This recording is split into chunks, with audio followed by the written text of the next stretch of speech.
नरेगा श्रमिकों को तालाब खुदाई के दौरान मिली पुरानी संपदा दुर्लभ मूर्ति।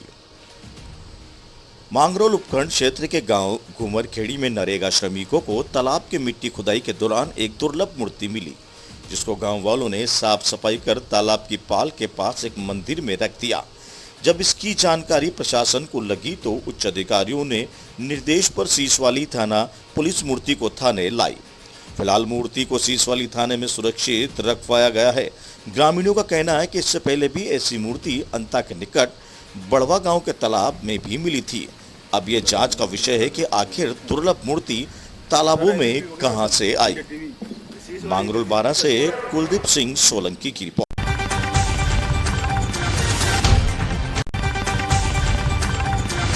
विधायक कोष से मिली एम्बुलेंस, मरीजों को मिलेगी राहत। इंदरगढ़ शहर के चिकित्सालय को लंबे समय से चल रही एम्बुलेंस की मांग आज पूरी हो गई है। विधायक कोष से मिली वातानुकूलित एम्बुलेंस शुक्रवार को क्षेत्रीय विधायक चंद्रकांता मेघवाल द्वारा सामुदायिक चिकित्सालय पहुंचकर विधि विधान से नई एम्बुलेंस की पूजा अर्चना कर चिकित्सालय प्रभारी डॉक्टर दिनेश शर्मा व एम्बुलेंस चालक सुनील सैनी को एम्बुलेंस सौंपी गई। आपको बता दें कि पूर्व में भाजपा विधायक चंद्रकांता मेघवाल ने विधायक कोष से 6 सीएचसी और 9 पीएचसी के लिए 2,13,75,000 का विधायक कोष से बजट पारित किया था। इस खबर को हमने प्रमुखता से दिखाया था। इंदरगढ़ में करीब 14 लाख की लागत की वातानुकूलित एम्बुलेंस मिलते ही क्षेत्र की जनता में खुशी की लहर तोड़ गई है। इस एम्बुलेंस में 2 पंखे, चार्जिंग पल, इन्वर्टर की सुविधा व ऑक्सीजन कंटेनर्स की भी सुविधा है। प्राप्त जानकारी के अनुसार संपूर्ण केशवरायपाटन विधानसभा में 6 सीएचसी और 9 पीएचसी में एम्बुलेंस रहेगी। फिलहाल 3 सीएचसी कवर इंदरगढ़ लाखीरी में पहुंच गई है, शेष कुछ दिन बाद पहुंच जाएगी। इस दौरान इंदरगढ़ नगर पालिका उपाध्यक्ष नारायण सिंघाड़ा, दुर्लभ चंद जैन, पार्षद अशोक निर्बान गोपाल, लाल गोस्वामी, पार्षद सचिन जैन, पार्षद पारस जैन, मंडल उपाध्यक्ष श्याम पोरवाल, हेमराज गौतम, महावीर जैन आदि भाजपा कार्यकर्ता व चिकित्सा स्टाफ मौजूद था। इंदरगढ़ लाखेरी से विश्वनाथ शर्मा की रिपोर्ट।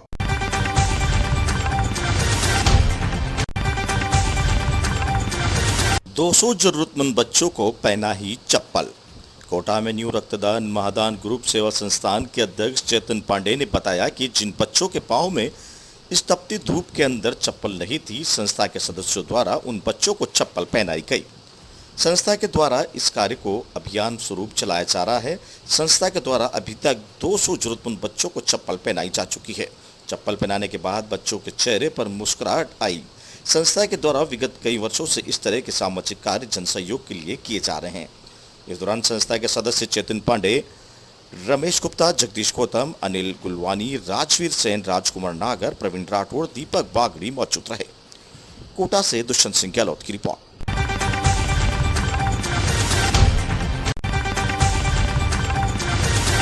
विधायक कोष से अस्पताल को मिली नई वातानुकूलित एम्बुलेंस, मरीजों को मिलेगी राहत। लाखेरी कस्बे में विधायक कोष से मिली वातानुकूलित एम्बुलेंस विधायक चंद्रकांता मेघवाल ने एम्बुलेंस की पूजा अर्चना कर उद्घाटन किया। आपको बता दें कि पाटन विधायक चंद्रकांता मेघवाल ने ट्रॉमा सेंटर लाखेरी पहुंचकर एम्बुलेंस की पूजा अर्चना कर जनता को समर्पित की। उन्होंने कहा कि वातानुकूलित एम्बुलेंस से क्षेत्र के मरीजों को कोटा एवं सवाई माधोपुर जाने की सुविधा उपलब्ध होगी। लाखेरी अस्पताल में अव्यवस्थाओं एवं डॉक्टरों की कमी पर मेघवाल ने बताया कि सरकार की महिला चिकित्सालय व सोनोग्राफी मशीन के लिए पत्र लिखा हुआ है, लेकिन अभी तक कोई कार्यवाही नहीं हो रही है, जबकि यहां पर महिला चिकित्सक की अत्यंत आवश्यकता है। विधायक ने कोरोना काल में कोरोना योद्धाओं के रूप में सेवाएं देने वाली अस्पताल staff, LNV lab technician, doctor आदि का माला पहनाकर स्वागत किया। इस दौरान भाजपा बूंदी जिला अध्यक्ष चित्रलाल राणा, उपाध्यक्ष बाबूलाल शर्मा, मंडल अध्यक्ष महेंद्र सीटा है, अस्पताल स्टाफ मौजूद रहा।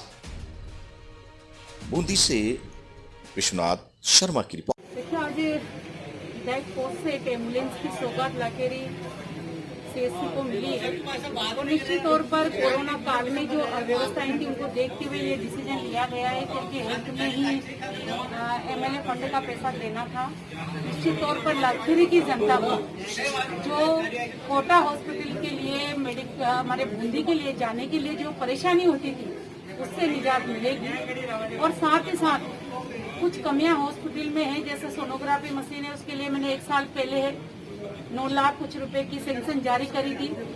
सरकार को सीएमएचओ साहब ने परमिशन के लिए भेजा, लेकिन 1 साल होने के बावजूद अभी तक उसकी परमिशन नहीं आ पाई है। तो मैं सीएम साहब को मैंने पत्र भी लिखा है, कलेक्टर साहब को भी मैंने पत्र लिखकर अवगत करवाया है कि हमारी सीएससी में जो सोनोग्राफी मशीन है उसे तुरंत प्रभाव से भेजा जाए, ताकि यहाँ की जनता को चिकित्सा सुविधा हम लोग मुहैया करवा सके। और साथ साथ ही एम्बुलेंस में जो सुविधाएं और भी मिलनी चाहिए, उस तरह से इसमें सुविधाएं मिलेगी। ऑक्सीजन सिलेंडर लगा हुआ है, साथ में और भी अन्य सुविधा है। मैं लाखेरी वासियों को, पूरे स्टाफ को बहुत बहुत बधाई देती हूँ कि आपको आज ये सौगात मिली है। इसको मन से चलाकर मरीज को मन से सेवाएं प्रदान करें। जो ड्राइवर है वो भी ईमानदारी के साथ जब भी बुलाएं आए, जनता को लगे कि वास्तव में हमारे पैसे जो यहाँ काम आ रहे हैं वो पूर्ण रूप से सही व्यवस्थित ढंग से काम आए। इसके लिए हम सभी को, स्टाफ को, हमारे यहाँ के स्थानीय वासियों को, सामाजिक कार्यकर्ताओं को, सबको प्रयास करना पड़ेगा। दोबारा से लाखेरी सीएससी में ये एम्बुलेंस उपलब्ध हुई, इसके लिए बहुत बहुत बधाई। और खासकर गायनिक डॉक्टर की यहाँ व्यवस्था नहीं है, उसके लिए भी मैं प्रयास तो कर ही रही हूँ, लेकिन उनको एम्बुलेंस से बहुत सुविधा मिलेगी। अभी हमने देखा है एक मरीज जो हमारे पास ही गांव की थी, उसने दम तोड़ा है चिकित्सक के अभाव में। तो ऐसी व्यवस्थाएं आने वाले समय में न हो, उसके लिए भी हम सबको मिलकर प्रयास करना चाहिए। सीएम साहब को भी मैंने पत्र लिखा है, उसमें आगे ऐसी घटनाओं पर रोक लगे, यही मेरा कहना है। जय हिंद।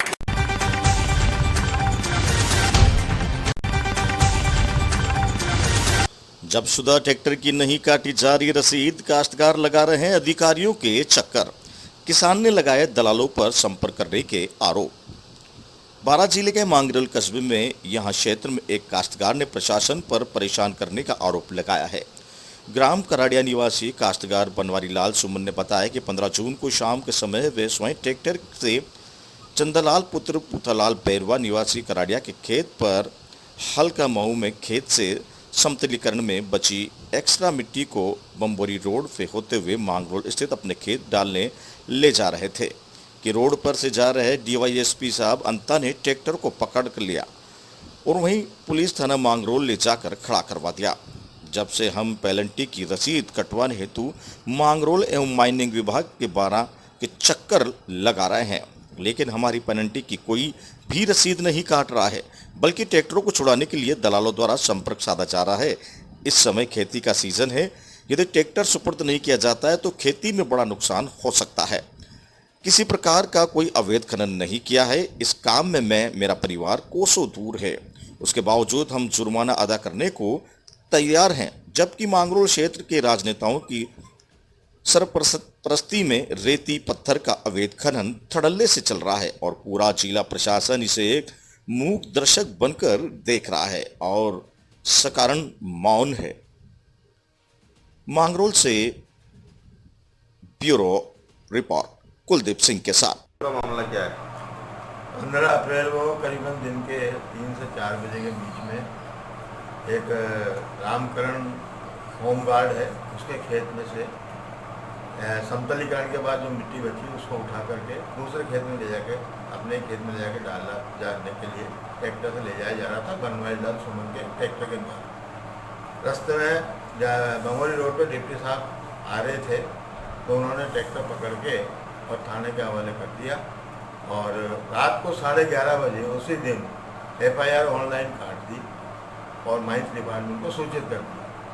लेकिन माइंस डिपार्टमेंट 16 तारीख को नहीं आया, तो करीबन 1:30 बजे करीबन दस्ती CI द्वारा दस्ती लेटर दिया गया माइनिंग के नाम, और उसको लेकर बनवारी लाल सुमन और प्रेम सुमन दोनों बारह गए और वहाँ पर माइनिंग वालों से बोला कि आप भाई जो जुर्माना बनता है उससे काट दी जाए।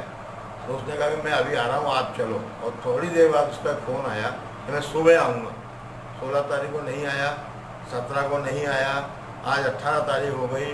हम जुर्माने का पैसा लेकर घूम रहे हैं, लेकिन इस काश्तकार की कोई रसीद नहीं काटी जा रही है। इसको हरेस किया जा रहा है और दलाल लोग चक्कर लगा रहे हैं कि हमें जो है 50,000 रुपया दे दो। डिमांड तो उनकी 1.25 लाख से शुरू हुई थी और 50,000 में आकर एंड हुई और उन्होंने कहा 50,000 दे दो, हम अभी ट्रैक्टर छुड़ा देंगे। हमने पैसा देने से मना कर दिया। हम तो गवर्नमेंट के खाता में पैसा जमा करना चाहते हैं। बरसात हो चुकी है, किसान के पास ट्रैक्टर है और अगर उसकी ज़मीन अगर समय पर नहीं हकी तो समय पर नहीं उड़ेगी, जिसके इस पर आर्थिक संकट आने की बड़ी बड़ी संभावना है। परिवार संकट में आ सकता है। अगर काश्तकार को न्याय नहीं मिला तो इसे मजबूर होकर पुलिस स्टेशन के सामने आत्महत्या करने को मजबूर होना पड़ेगा। मैं प्रशासन से विनती करता हूँ, निवेदन करता हूँ कि इसको सीरियसली लेते हुए इस काम को जो है काश्तकार को राहत प्रदान करें। धन्यवाद। मैं अशोक जैन, पूर्व चेयरमैन नगर पालिका महापौर।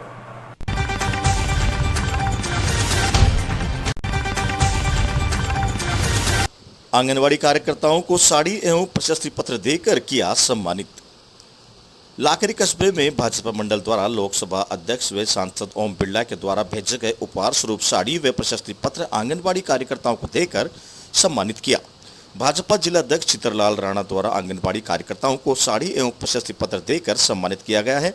राणा ने बताया कि कोरोना महामारी के दौरान आंगनबाड़ी कार्यकर्ताओं व सहयोगी द्वारा किए गए कार्यों को देखकर लोकसभा अध्यक्ष ओम बिरला ने आंगनबाड़ी कार्यकर्ताओं को प्रोत्साहित करने के लिए साड़ी व प्रशस्ति पत्र दिए गए एवं आगे भी इसी प्रकार की जनहित की सेवा के लिए प्रेरित किया जाएगा। इस दौरान आंगनबाड़ी कार्यकर्ताओं ने जिला अध्यक्ष को वेतन बढ़ोतरी के संबंध में ज्ञापन दिया, जिसमें बताया कि हम सभी कर्मचारी केंद्र, राज्य सरकार एवं चिकित्सा विभाग का कार्य पूरी लगन व मेहनत से कर रहे हैं।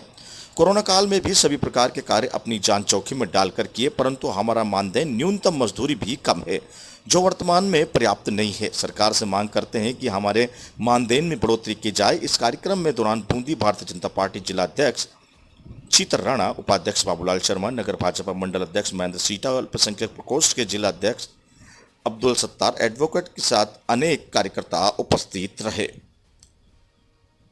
लाखेरी से विश्वनाथ शर्मा की रिपोर्ट।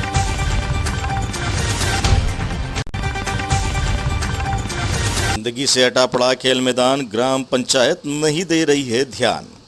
दही कस्बे के स्थित राजकीय सीनियर हायर सेकेंडरी स्कूल का खेल मैदान गंदगी से हटा पड़ा हुआ है। मैदान जगह जगह कचरे के ढेरों में तब्दील हो गया, जिसमें आवारा पशु मुंह मारते हुए दिखाई देते हैं। ऐसे में खेल मैदान पर जाने से खिलाड़ी कतराते हैं। कचरे के ढेर पंचायत प्रशासन द्वारा कस्बे की सफाई के बाद कचरे को मैदान में फेंकने से हुई है। खिलाड़ियों ने पंचायत से खेल मैदान की सफाई करवाकर खिलाड़ियों के खेलने लायक मैदान बनाने की मांग की है। विद्यालय प्राचार्य महेश मीना ने बताया कि इस संबंध में ग्राम पंचायत प्रशासन को मौखिक व लिखित पत्र के माध्यम से भी अवगत कराया जा चुका है। उसके बावजूद भी अभी पंचायत विभाग कोई ध्यान नहीं दे रहा है। दही बूंदी से आयुष गौतम की रिपोर्ट।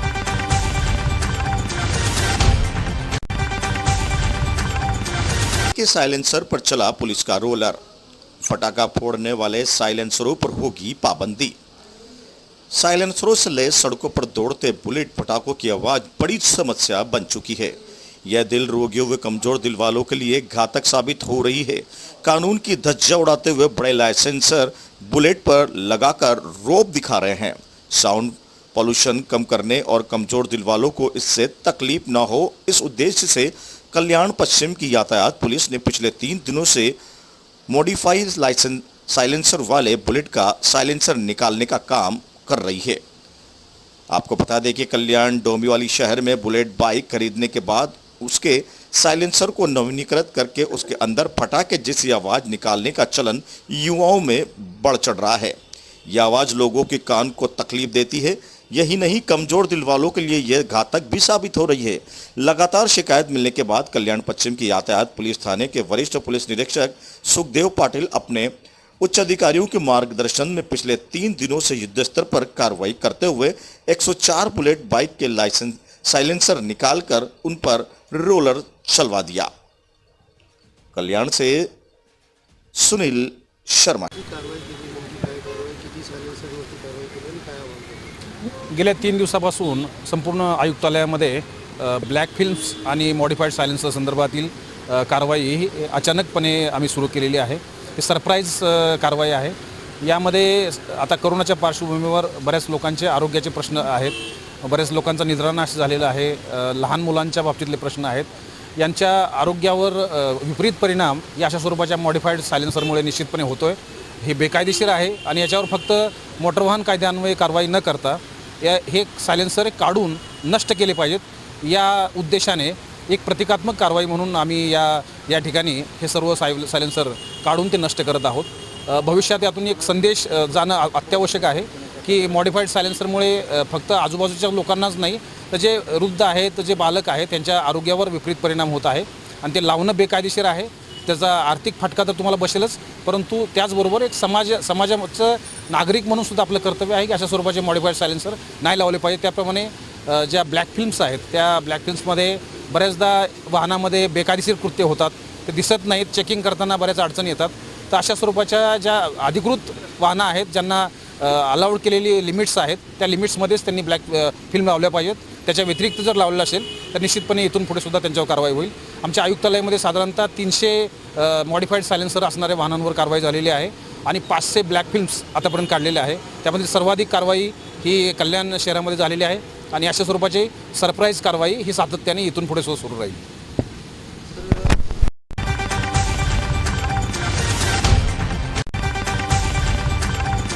नाबालिग की हत्या के मामले में चाचा गिरफ्तार, चाचा ने भतीजी कर पीट कर की हत्या। डोंबिवली में 14 साल की बच्ची के दिल दहलाने वाली हत्या का मामला सामने आया है। इस मामले में उसके चाचा को गिरफ्तार कर लिया गया है। डोंबिवली रामनगर पुलिस ने आरोपी चाचा के मयूरेश सपलिंग को गिरफ्तार कर लिया है। आरोप है कि कथित भतीजी के साथ संबंध होने के शक में चाचा ने अपनी भतीजी को पीट कर मार डाला।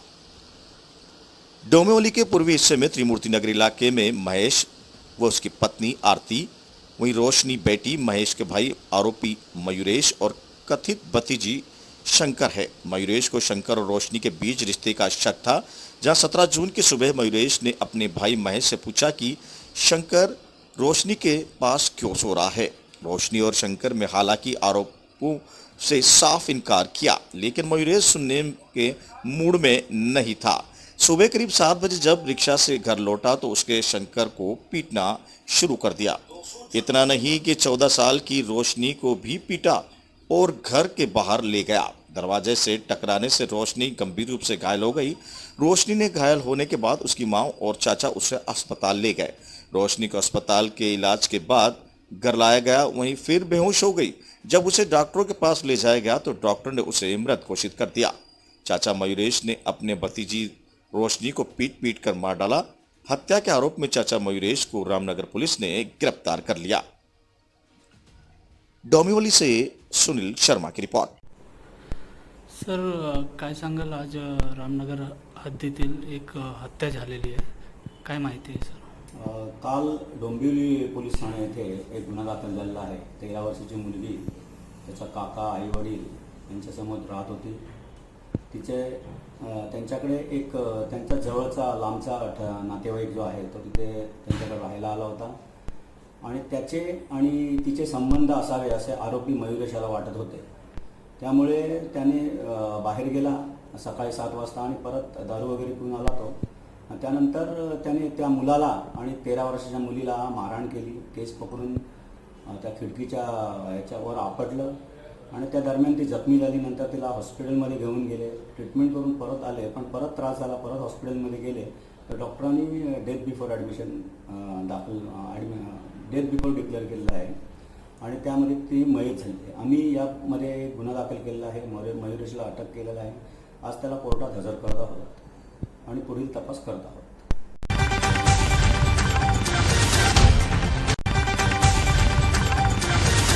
आत्महत्या के इरादे से युवती पटरी पर लेटी, ट्रेन चालक की सूझबूझ से बचाई जान। कहते हैं कि जाके और आके साइयां मार सके ना कोई, यह कहावत की सच्चाई बदलपुरा रेलवे स्टेशन पर देखने को मिली। एक महिला आत्महत्या करने के इरादे से ट्रेन के नीचे सो गई, लेकिन ट्रेन चालक की चालाकी से चलते महिला की जान बच गई। मिली जानकारी के अनुसार बदलापुर की रहने वाली एक 35 वर्षीय महिला कल सुबह 9:30 बजे दरमियान आत्महत्या करने के इरादे से बदलापुर वांगली के बीच रेलवे पट्टी के बीच में सो गई। इस दरमियान उद्यान एक्सप्रेस जो कि बैंगलोर की तरफ जा रही थी, उधर से गुजरी कुछ दूर पहले ही मोटरमैन की नजर महिला पर पड़ी और मोटरमैन ने समझदारी दिखाते हुए ट्रेन को रोकने की कोशिश की। आखिरकार ट्रेन रुकते रुकते महिला के ऊपर से कुछ दूरी तक जाने के बाद रुक गई। वहीं वहां मौजूद रेलवे पुलिस ने महिला को ट्रेन के नीचे से सही सलामत बाहर निकाला और महिला को पुलिस थाने लाए गए और उसके बाद उसके परिजनों को बुलाकर उन्हें सुपुर्द किया गया। महिला की मां ने बताया कि यह मेरी बेटी है और इसकी दिमागी हालत सही नहीं है, जिसके कारण ये घर से निकलकर ट्रेन की पटरी पर जाकर सो गई। बदलापूर से सुनील शर्मा की रिपोर्ट। आज सकाळी 9:25 सुमारास बदलापूर स्टेशनवर आमचे गस्त करणारे व तसेच पेट्रोलिंगचे कर्मचारी ASI बावणे व त्यांचा स्टाफ असा तिथे ड्युटी करीत असताना 9:25च्या सुमारास उद्यान एक्सप्रेस जी मुंबईवरून बँगलोरकडे जाणारी आहे, तिच्या ड्रायव्हरने अचानक ब्रेक मारला असता ती ट्रेन सरळ पुढे वांगणी शिवाराकडे जात असताना ब्रेक अप्लाय केला आणि नंतर शेवटच्या डब्याखाली एक महिला आल्याची दिसून आली। त्यानुसार त्या महिलेला रेस्क्यू केलं। सदर महिलाकडे चौकशी केली, पोलीस चौकीला आणून ती गतिमंद असल्याचं निदर्शनास आलं। तिचं वय 35 होतं। त्या अनुषंगाने तिचं घरच्यांचा ॲड्रेस वगैरे मिळविला, तिच्या आईला बोलवलं पोलीस स्टेशनला आणि ते सुरक्षित ते आईच्या ताब्यात त्यांना दिलेलं आहे।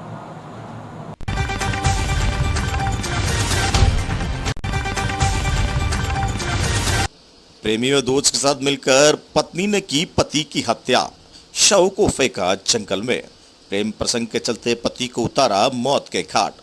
अपने प्रेमी व उसके दोस्त के साथ मिलकर पति को मौत के घाट उतारने वाली हत्यारन पत्नी को पुलिस ने गिरफ्तार कर सलाखों के पीछे पहुंचा दिया है। पति की हत्या कर उसके शव को बदलापुर करजत मार्ग स्थित शोलू गांव के खाड़ी में फेंकने का खुलासा कल्याण क्राइम ब्रांच ने किया है। इस मामले में पत्नी ने ही पति की गुमशुदगी की रिपोर्ट मानपाड़ा पुलिस थाने में दर्ज करवाई थी। डोंबिवली की मानपाड़ा पुलिस ने आरोपी महिला लक्ष्मी प्रवीण पाटिल ने 4 जून को मानपाड़ा पुलिस में शिकायत दर्ज करवाई थी कि उसका पति प्रवीण पाटिल मानपाड़ा निवासी गायब है। पुलिस के साथ साथ इस मामले को कल्याण क्राइम ब्रांच भी जांच के लिए सौंपा गया। क्राइम ब्रांच द्वारा कॉल रिकॉर्ड की जांच की गई तो शक की सुई लक्ष्मी पर गई तथा गहनता से जांच करने पर खुलासा हुआ कि प्रवीण की हत्या उसकी पत्नी लक्ष्मी तथा उसके प्रेमी अरविंद उर्फ मारी राम तथा उसके मित्र शनि रामानंद सागर द्वारा की गई। इस संबंध में हत्यारों द्वारा यह बताया गया कि 2 जून को लक्ष्मी अपने पति व प्रेमी अरविंद तथा उसके दोस्त शनि के साथ ब्रजेश्वरी घूमने गई तथा रात में अरविंद के घर पर रुक गई, जहां उसने उसके बताया कि उसका पति उसे हर दिन प्रताड़ित करता है। इससे नाराज प्रेमी अरविंद उसके पति को अपने घर लेकर आया। वहीं पर पत्नी को देखकर प्रवीण आग बबूला हो गया और झगड़ा शुरू हो गया। गुस्से में अरविंद, शनि तथा लक्ष्मी ने पहले तो प्रवीण की लात, घूंसे व लोहे की राड से उसकी पिटाई की। बाद में उसके गले पर धारदार हथियार से वार कर उसकी हत्या कर दी। हत्या के बाद उसकी शव को चटाई में लपेटकर रिक्शे में डाल बदलापुर करजत मार्ग पर स्थित शोलू स्थित खाड़ी में फेंक दिया। आरोपियों की निशानदेही पर नेरल पुलिस ने शव को बरामद कर लिया है। इस दौरान मार्गदर्शन में इस अपराध का खुलासा करने में वरिष्ठ पुलिस निरीक्षक संजू चांद के साथ विलास पाटिल, भूषण दाईमान, नितिन मदगुन, मोहन कलमरकर की विशेष भूमिका रही। मनपाड़ा पुलिस ने आरोपियों को गिरफ्तार कर गहनता से पूछताछ शुरू की हुई है। डोंबिवली से सुनील शर्मा की रिपोर्ट।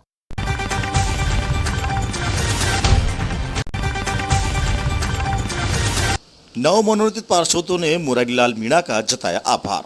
दौसा के डाक बंगले के राज्य सरकार के द्वारा विधायक मुरारीलाल मीणा के अभिशंसा पर मनोनीत पार्षदों ने दौसा विधायक मुरारीलाल मीणा का आभार व्यक्त करते हुए धन्यवाद दिया। वहीं साथ ही सभी लोग पार्षद राकेश चौधरी, इंद्र कुमार मीणा, सुनीता शर्मा, हरिनारायण सैनी, मान सिंह मीणा, कैलाश वाल्मीकि, विनोद गुप्ता को पुष्पमाला पहनाकर स्वागत किया गया। इस अवसर पर दौसा विधायक मुरारीलाल मीणा ने कहा कि सभी पार्षद मिलकर शहर का विकास करने में अपनी भागीदारी पूर्ण रूप से निभाएंगे। वहीं सभी साथ मिलकर सरकार का हाथ मजबूत करेंगे। इस अवसर पर कांग्रेस प्रवक्ता घनश्याम शर्मा, भंडारेज मीडिया प्रभारी उमाशंकर मामनिया, कंवरपाल गुजर, दौसा प्रधान डीसी बेरवा, पूर्व छात्र संघ अध्यक्ष रोहित मीणा, नरेंद्र जैन, लेखाराज गुजर, सियाराम 57, भरतलाल शर्मा, छोटू लाल, निरंजन कुनालैत, हरिपुरा साहिल खान, सह प्रवक्ता मुकेश राणा सहित अन्य कांग्रेस कार्यकर्ता मौजूद रहे। दौसा से मनीष कुमार की रिपोर्ट।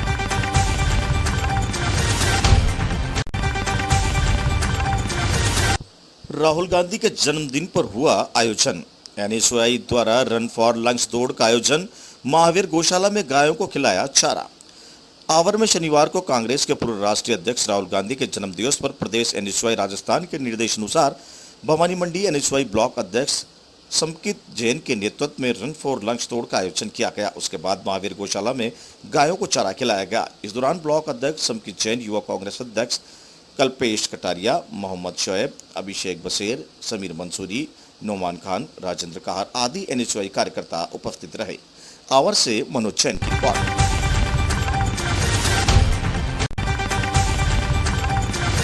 स्वर्गीय विनीत जैन की स्मृति में चौथे रक्तदान शिविर का आयोजन। शिविर का आयोजन आवर निवासी थे स्वर्गीय सीए विनीत जैन।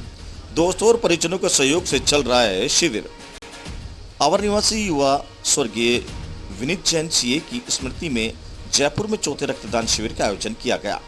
शिविर का आयोजन CA Vineet Jain blood health organisation के तत्वाधान में जयपुर के blue potato restaurant Jawahar circle पर किया गया। शिविर का आयोजन राज्य सरकार की कोविड गाइडलाइन के अनुसार किया जा रहा है। इसमें जयपुरिया हॉस्पिटल ब्लड बैंक, स्वास्थ्य कल्याण ब्लड बैंक और प्रतिष्ठा ब्लड बैंक के सहयोग से मोबाइल वैन में किया जा रहा है। आवर निवासी भाजपा नेता विमल जैन ने दिवंगत पुत्र सीए विनीत जैन की स्मृति में उसके दोस्तों और परिजनों के सहयोग से यह कार्यक्रम किया है। स्वर्गीय विनीत जैन के भाई नवीन जैन ने बताया कि शिविर का आयोजन उसके दिवंगत भाई के जन्मदिवस के अवसर पर प्रतिवर्ष लगाया जाता है। इस ब्लड बैंक के माध्यम से कई लोगों की जान बचाई जा चुकी है। भाई और दोस्तों की यादों और उनकी इच्छा के अनुसार प्रतिवर्ष शिविर का आयोजन कर जरूरतमंद लोगों को समय समय पर रक्त मुहैया करवाकर उनकी मदद करने की भावनाओं से लगाया जाता है।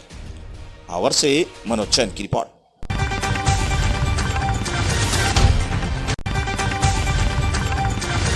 दांगीपुरा थाना क्षेत्र में गांव घोगड़ी गांव में खेत की मेड़ को लेकर दो पक्षों में विवाद। फायरिंग और पत्थरबाजी में आधा दर्जन से अधिक महिला पुरुष घायल।